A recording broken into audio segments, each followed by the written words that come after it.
Hi, this is Smash Rundown. If you enjoy movie reviews, short and trailer reactions, you're in the right place. So why not subscribe and hit the like button down below.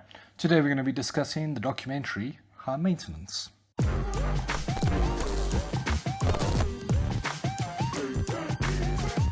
High Maintenance, the life and work of Dani Karavan, is a documentary directed by Barak Heymann.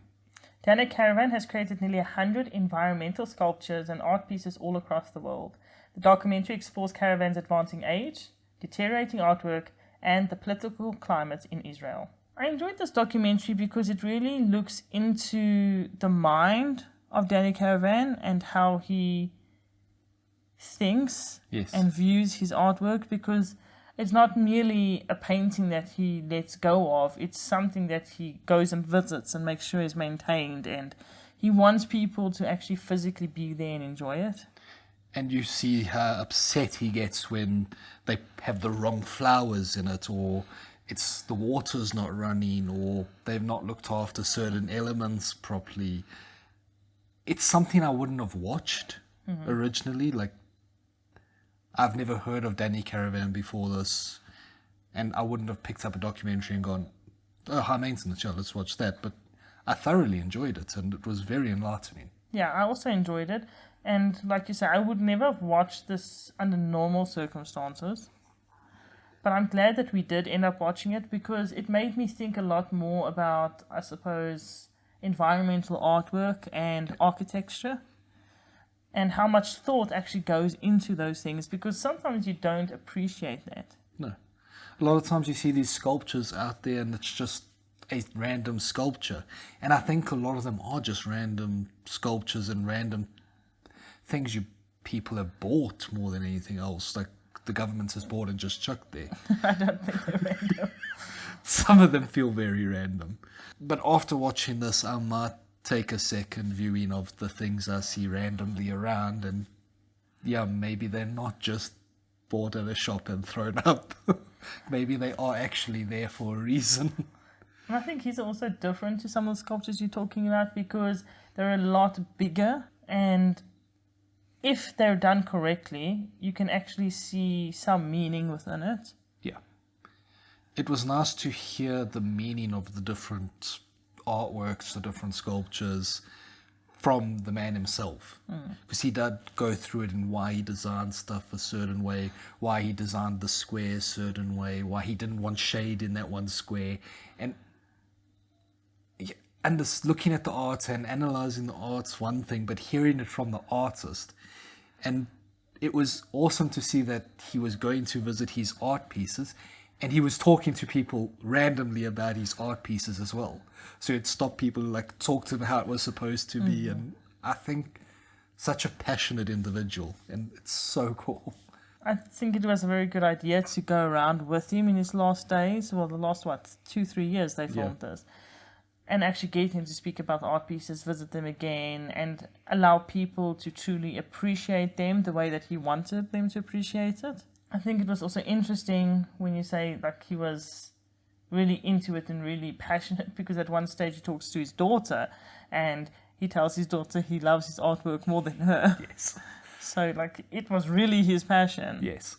And we got a lot of praise for the documentary, and it is uplifting, and it's great to see the life and work of his. But it's also so sad, the documentary, because his artwork is deteriorating. It's out in the elements. It has to be maintained by each country that it's in. And if people are maintaining it, it deteriorates. And it kind of mirrors him, because he's busy deteriorating. He's going for checkups at the doctor, and his heart, he's forgetting stuff. You can see he's moving towards the end, and it's so sad to see his art and himself both deteriorating. Yeah, and I think that's what made him even more upset, and what made the documentary even sadder, is that his artwork is supposed to be his legacy, and his legacy is deteriorating. It's not being looked after, and you can see he was promised it would be looked after. So he's just so disappointed that now, what am I leaving behind? I've done all this artwork, I've spent all my life doing this, and people are not even appreciating it. And I think another reason why he's so sad about it deteriorating is that it's not just environmental sculptures, that each and every single one is a political statement. Yes. there's so much meaning behind each piece of art. A lot of it was in Germany for the end of the Holocaust, the end of the wars and that, to try and bring people together, to try and remember the atrocities and the people that were affected. And there's so much behind it, and it's sad to forget about it. Yeah.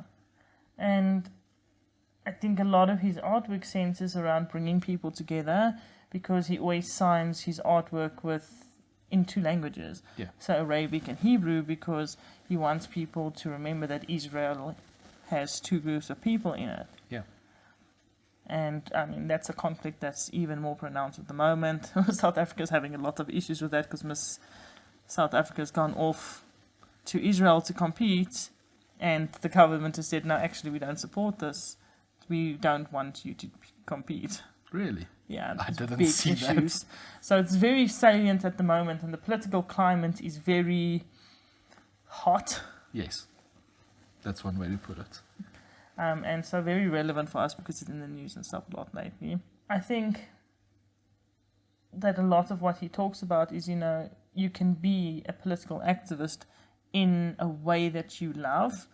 So you don't have to go out and study, for example, diversity studies. You can go out and do your architecture or environmental sculptures or whatever, and just bring that awareness into your work, which he was able to do very well. And I think he was able to do it so well because he wants to live in a democracy. He wants there to be peace. Yeah.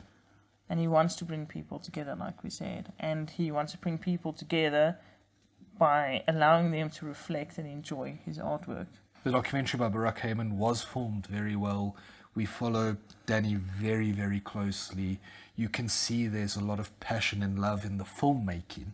And it feels like he comes to care for Dani as well, like really worries about what's happening with Dani and worries about what's happening with his work, while Dani's worrying about what's happening with his work as well.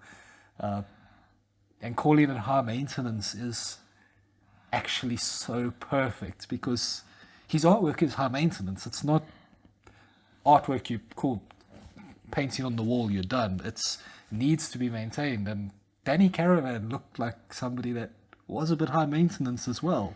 So it fits so well. Especially in his old age, because you see quite a lot in the documentary where he's like, oh, well, screw you kind of thing. Yes. So that was quite funny. Very direct and very,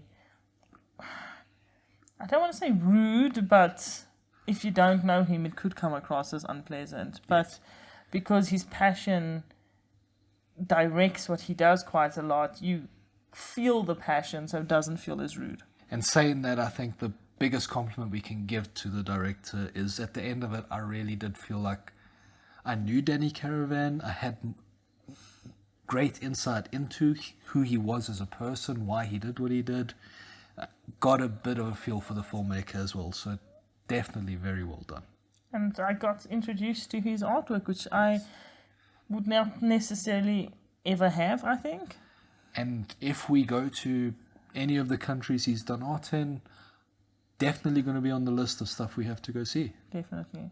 I think most importantly with the documentaries, I was so sad at the end because, you know, it's his end of life, so he dies. Yeah. And it's like, oh. It was incredibly sad. So you spend all this time getting attached to this person and seeing his life and feeling for him so intensely. And then seeing him die. But you know he's going to die, so it's not really a surprise. It's just, I don't know, it's still sad. It's still sad. It is still sad. Putting the sadness aside, I think it's better to end this on a happier note. And it's a wonderful documentary about a wonderful human being who did great work to try and bring people together, and definitely go watch it. It's definitely worth a watch. Don't forget to like and subscribe. Bye. Later.